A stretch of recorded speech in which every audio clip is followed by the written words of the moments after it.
আপনি কি জানেন একদিন এক বনের পশুদের ভিতরে মেসেঞ্জারে চ্যাট হচ্ছে।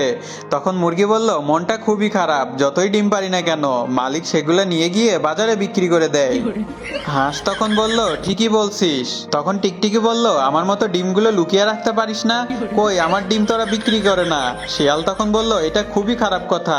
মুরগি ভাই, তুমি আজকে সন্ধ্যার পরে শেওলা গাছের নিচে এসে আমার সাথে দেখা করবে, কেমন?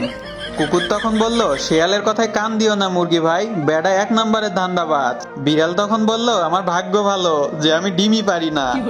ছাগল বলল, তোরা মানুষের বদনাম করছিস কেন? ওরা কত ভালো আমি জানি, আমাদের মতো ছাগলদের কত আদর করে ঘাস পাতা খাওয়াই। গরু তখন বলল, ছাগল রে, তুই এখনো ছাগলই রয়ে গেলি, পরে বুঝবি এত আদর কেন করতো। কুকুর তখন বলল, আমি ছাগলের সাথে একমত। মুরগি তখন বলল, তুই এত জ্ঞান জ্ঞান করিস না, মানুষ তোকে আমাদের মতো খায় না তো, তাই এত বক বক করছিস। কুকুর তখন বলল, মানুষ আমাদের খায় না তোকে কে বলছে?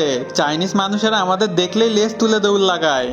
তখন হঠাৎ করে কচ্ছপ মেসেজ দিয়ে বলল, হাই গাইস, আমার একটু আসতে দেরি হয়ে গেল, তোমরা কেউ কিছু মনে করনি তো? তখন হাইনা বলল, তুই তো এমনিতেই সোলো, এটা আমরা সবাই জানি, তো মনে করার কি আছে? তখন হাতি বলল, এটা ঠিক না হায়না ভাই, তুমি একটু জোরে দৌড়াতে পারো দেখে অন্যদের গতি নিয়ে হাসাহাসি করবে। তখন কচ্ছপ বলল, তোমরা হয়তোবা ভুলে গিয়েছো, খরগোশকে আমি দৌড়ে হারিয়ে দিয়েছিলাম।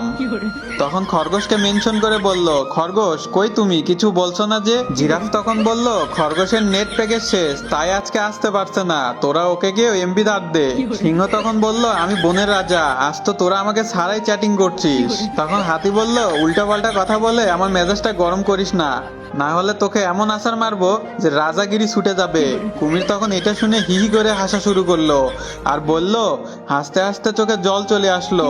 বানর তখন বলল, তোরা যে যাই বলিস, আমার মোবাইলের নেটওয়ার্ক কিন্তু তোদের থেকে স্ট্রং।